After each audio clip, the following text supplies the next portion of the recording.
Welcome to Rebel Radio. I'm so excited for today's conversation. Diving in with my dear friend and colleague, Michael Bryan. Welcome to the show, Michael. I'm glad you're here. Hey, Cindy. Yeah, thanks for having me on. Yeah, absolutely. So introduce yourself a little bit to our audience. Tell us who you are, what you do.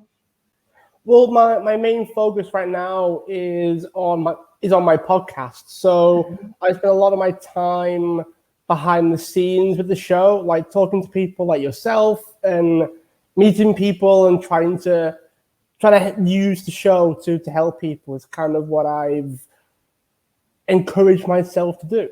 But a big part of that stems from my sort of lifestyle or the life that I used to have. Having cystic fibrosis and diabetes and everything that goes along with that, there's only so much that I could ever really do.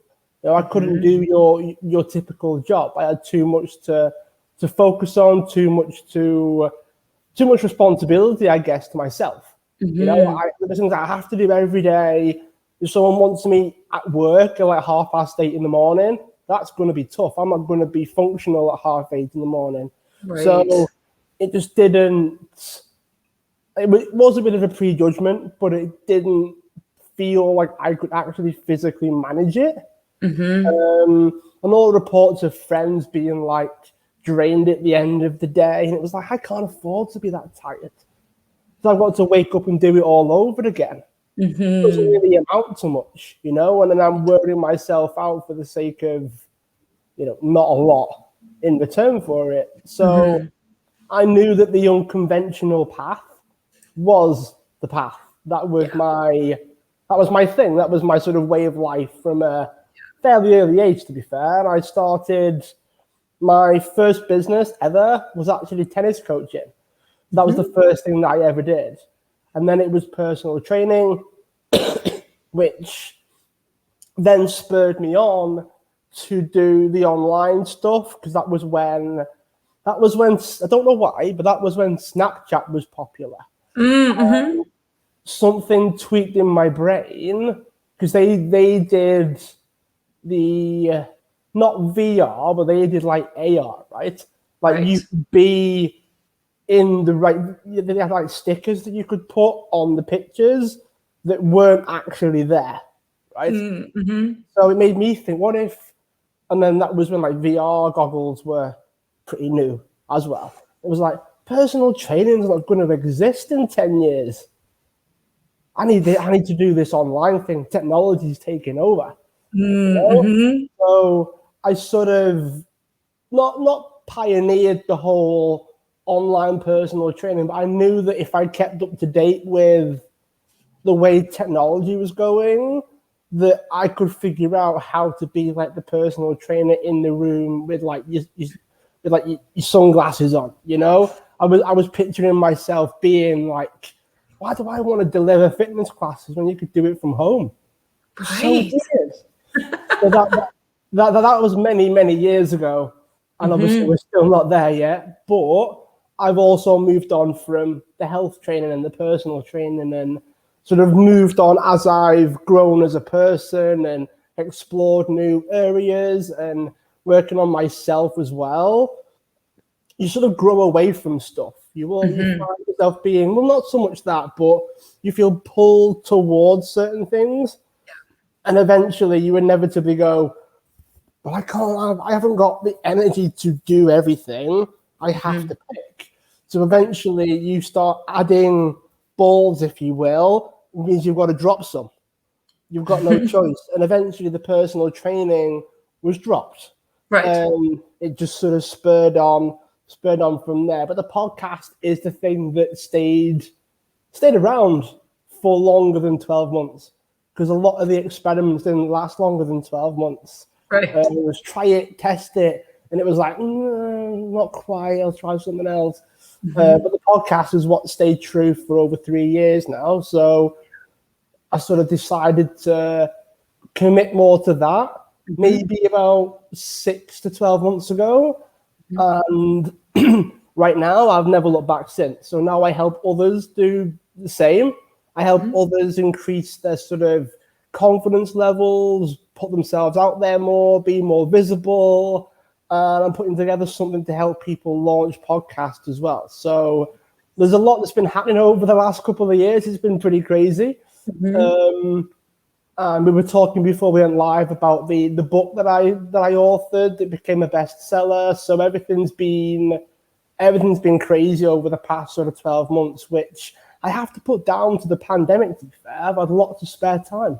So I was able to write a book. I've been able to do a lot of other things I just couldn't do. Thanks, COVID. Yeah, to a certain degree. Yeah, I know. Yeah. I love that you talk about that, because I think this gives us a big permission slip as an entrepreneur that we don't have to stick to one thing. And I know for me, I never held a job for more than a year because I would get bored and I couldn't fit into the mold. It was like trying to stick a square peg in a round hole. Yeah. And this, your story, and just always trying something new and being pulled to something else and pulled to something else until you found what worked. I think that's a big permission slip for us as entrepreneurs, that we don't need to pick a niche and just go down that alley. You can pivot, you can change, you can do something completely different. But I also love the being on the edge of the industry and seeing the opportunity there of, oh, what if we did online training at home, right? So there's that other piece of being an entrepreneur where we're always looking to the possibility and the opportunity that some others may not see. So I love that about your story. Thank you for sharing that. Yeah, it's all right. It's not something I share a lot about because to this day, I was kind of naive in that nowadays people are doing it. And I didn't realize what it took at the time to do something like that. Right. And well, the technology we have nowadays makes it a little bit easier too. yeah, it does. But then when I saw like Tony Robbins, who was in a similar sort of position with his live events, he had like green screens up everywhere, converted one of his rooms into this sort of virtual stadium, and it was just like, that's amazing. You know, that probably he's got the resources to be able to do that. You know, that there aren't many people out there that can do that. Yeah. No matter how much you might want to, you know, some people just haven't got a big enough space to do that for the start. They've not got the resources out. They might have the financial capacity, but they haven't got everything else that they might need to be able to do something like that. Like now I'm not as naive. Right. Now I'm sort of like, I kind of know now that, you know, just because you want to do something, yeah, it's great to be able to do it, but you don't know what comes along with it. You know, I think you need to be aware of what it's going to take to do it, right? And just look at all the moving pieces and is it worth it, right? You may have this big grand dream, but always looking at all the ins and outs of it. I think that's important. So I want to circle back because you had said you have cystic fibrosis and diabetes. As an entrepreneur, that's got to require a massive level of self-mastery and self-awareness and understanding who you are and how you best show up. Can you speak to that a little bit? Because I feel like every guest I have on the show has a different definition of self-mastery. So I'd love to know what yours is. Self-mastery is having control over the things that you can control. And a lot of that is internal. Yeah. Most of it's internal. I would say pretty much all of it. So luckily, health, an awful lot of it is controllable.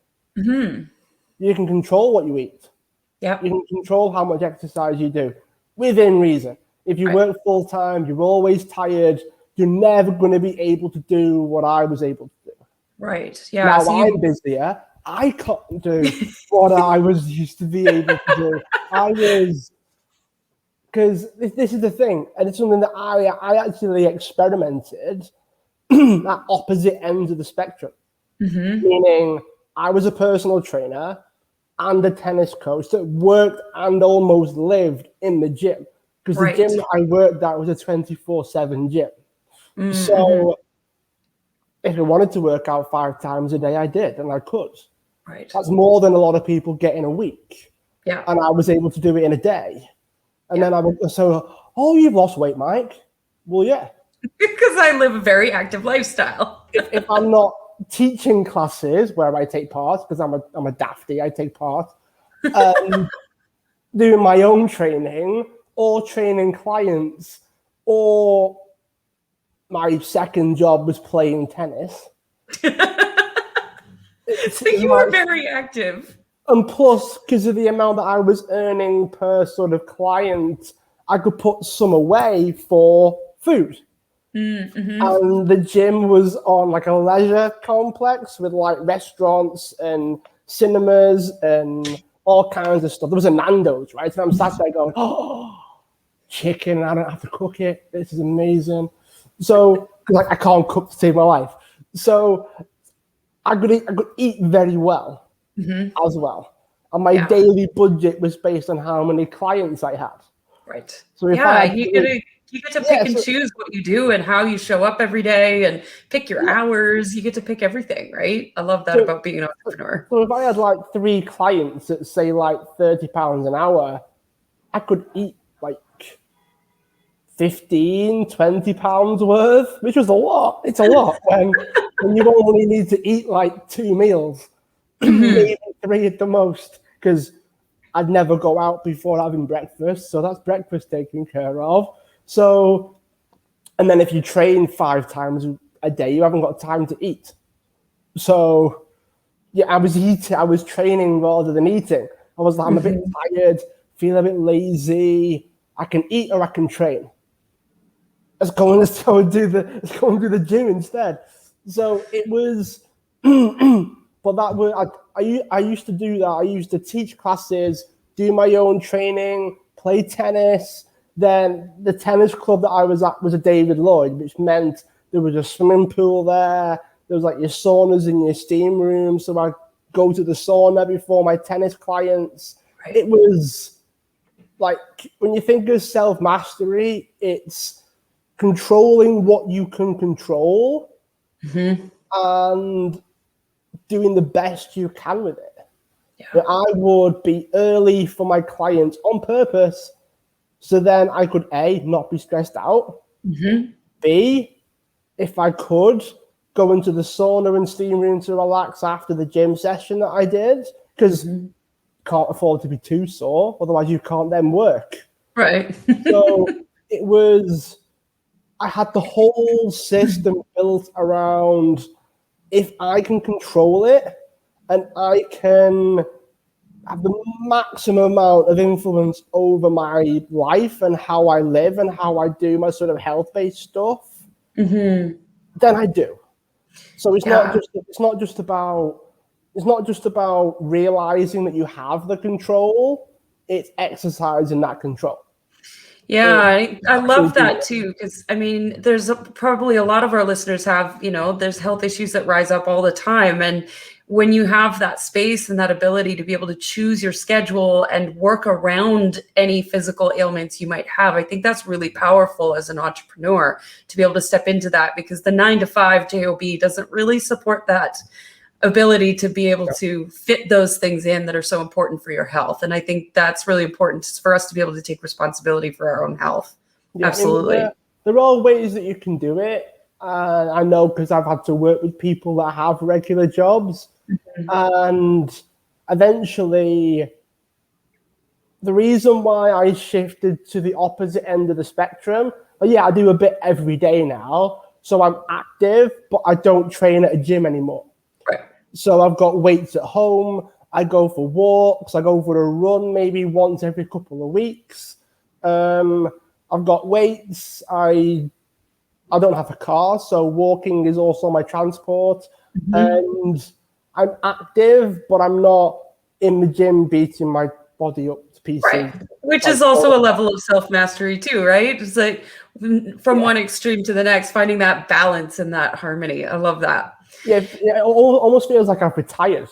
I've gone from training full time every single day. I think I had a day off, and even then I think I played basketball with friends on a Sunday. So I never really had a day off. And I've gone from that to like, I maybe train. I think sometimes I sit there and I think to myself, I only train once a day. This is weird. What are you doing? I know for some people like me, it's hard for me to even be like, oh, wow, I need to go for a walk because I haven't gone anywhere in 3 days. So Yeah, there's both sides of the spectrum for sure. it's not easy. But then sometimes as well, like sort of moving past the self-mastery thing is the more you can have the self-mastery element, the more you're okay with like the unknown. Mm-hmm. So this is why morning routines work really well, because you've got an element of control over some part of your day, so that in the realm of anything can happen Right. for the rest of the day, at least you've got this. Right. At And I least think you've got that. that morning routine gives you a chance to set your intention for the day so that you can move towards that intention with, still anything can happen, but at least your mind is focused towards moving towards that one thing. Yeah, that's awesome. Yeah, and it's amazing how, trying to think of the right way of putting it. It's amazing how peaceful your sort of 24 hours is, or your 8 hours is, that you're probably awake and functioning at that point. It becomes very peaceful once you realize, okay, everything's a little bit close together today. Okay, how can I make things a bit easier for myself? Okay, well, I'll get food ready now. Yeah. Or I'll do this at this time. Yeah, it's 3 hours early, but it's the only block of time that I have before it gets hectic. And then I start complaining that I'm behind. Well, no, you're not behind. Is you didn't do it when you could do it. Right. That's why you're behind. Right. You Yes. look at the diary and go, well, do I do it before I need it?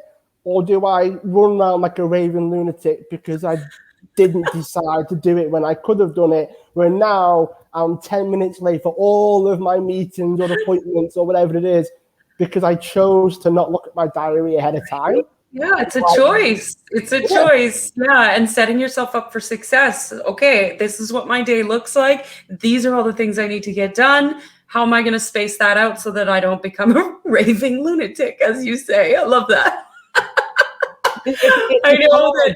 It is really difficult, and it is a balancing act. It is like with the sort of conditions that I have as well. Like my balancing act is like this. Mm-hmm. A lot of people struggle, and their balancing act is like that. Right. So you experience more of the extremes. Theirs barely move, and I used to have a hard time trying not to be judgmental of someone that goes, oh my God, I'm 10 minutes late. I'm like, what are you doing? 10 minutes. Grow up. But I have to take a step back and just go, maybe that's kind of like a big thing for them. We're all different, right? Yeah, I'm we're all not late different. for a lot of things because I automatically plan for breaks. They probably aren't as adept at stuff like that. Sure. Yeah, we all do life differently, and we all experience it differently, and each of us has our own set of challenges and our own set of skills, right? Absolutely. So what is something that you wish every single entrepreneur knew? That looking after yourself allows you to perform at the level that you see people perform at. Oh, yes. I love that so much. I think that's something that we miss a lot in the hustle and bustle and as entrepreneurs, we're always busy. There's always something to do. And I think it's so important that we take care of ourselves first and foremost. And then from there, our actions become more streamlined. We're more efficient. Yeah, I love that. I love that. I mean, just at a very basic level as well. On days when I have like back-to-back meetings, I make sure that I don't work too hard physically. Right. Because then I'm too tired to think. Right. Everything sort of breaks down. Do I need my brain or my body today? Which one is it? Yeah. But then if I've got, like, I do, generally speaking, I do intermittent fasting. So I sort of stop eating at about 5 or 5:30 at night. And then I start eating at about maybe 10. I still have liquids like water and a cup of tea and stuff like that, but I don't eat solids between those times. Now, if I have a podcast interview I have to do, it's at 10 in the morning, I'm breaking my fast early to make sure that I because you eat need to fuel your body. Right. before I go on. I have to be okay with that. Yeah. And I have to not beat myself up for not doing intermittent fasting for one day, as if that's going to ruin my entire life. Because It's it's not. called flexibility, right? It is called flexibility, and I think like if you it's the same with like scheduling, like even like a very basic sort of businessy thing that I started doing is 10 o'clock is the latest that people can book in, and 6 until 7:30 is the latest. It's pretty strict. It's pretty sort of like it's those 6 is one slot, 10 is another. So 6 at night, 10 in the morning. The podcasts are an hour and a half, right? Because I can do earlier. I could go later, but I'm not my best self at those times. So that's number one. Number two, I can afford to be flexible. Yeah. So it's like, because I have a lot of conversations with people about being open-minded, right? And I go, well, I'm open-minded, but like not so much that my brains fall out. So when it comes to, I can be flexible, I'm open-minded, but only because I'm reasonably rigid to begin with. Yeah, you got to have boundaries in place and know where that line is, right? If we just took calls at midnight because it was convenient for other people, we'd never sleep or take care of ourselves. I think that's really important. Yeah, I mean, if it's like once a week, that's okay. Yeah. You set your, okay, like mine's fairly strict. But if I've got someone from Australia that wants to be on the show and they can only do 11 o'clock at night, I go, right, well, I'll have a morning off the next day, and I won't work too hard the day of because I need to be awake and functioning and performer mode, essentially, at 11 o'clock at night. I don't know many people that can do that. So in order to do that, I then reverse engineer and I go, right, well, because I'm diabetic, I need insulin, I need food, so I'll delay my eating a little bit longer, delay my insulin a little bit longer in the morning because it lasts about 12 hours. So if I get myself at midday, I'm still reasonably healthy insulin-wise at midnight. Yeah. Right? And people go, that takes a lot of work to do that. I'm like, yeah, it's my job. Well, yeah. And, having diabetes is a lot of work too. So you got to make sure that you're paying attention to all of that. And that's without like the cystic fibrosis as well. If I wake up and I have a bad day, I'm cancelling my 10 o'clock in the morning, which could very well be at 9 o'clock in the morning. And I just send them an email and I go, can't do much about it. It's not happening today. I've woken up and my legs are sunk into the bed. They're tired. Got lead legs in the morning. I just thought, I'm just not going to work. It's not going to work. My legs just aren't going to function. Not going to happen. Sorry. I mean, if it's a big guest, then my brain goes, oh, push through it. It's only one. Push through it. I am an idiot like that. If I need to do it or my brain makes me need to do it, then I will do it. It's like when people say to me, like, oh, it must be great to have a lie-in every couple of days. I wish I could do that. Like, look, I'm not being funny, but I live alone. I'm self-employed. I don't go to the gym anymore. I was up at 6 in the morning almost every day forever to be at the gym early enough to train with my mother because she works at a school, but she starts in the afternoon so that I could train with her after the school run. And it's like, that's pretty disciplined. How do you go from disciplined to I'm disciplined if I need to be? Yeah. I've got a level that's kind of like army-ish. Right. And then I've got a level that's like, I couldn't really care less today. Flexible discipline. I love it. Michael, I want to thank you for being on the show. I appreciate having you here. It's been a fun conversation, especially the raving lunatic comment. That was fun. But as always, we end Rebel Radio with one last question. What do you dream of for the world? that we can get to a place where we accept diversity even if we disagree with it. I love that. I love that. Awesome. Thanks so much for being on the show. No problem.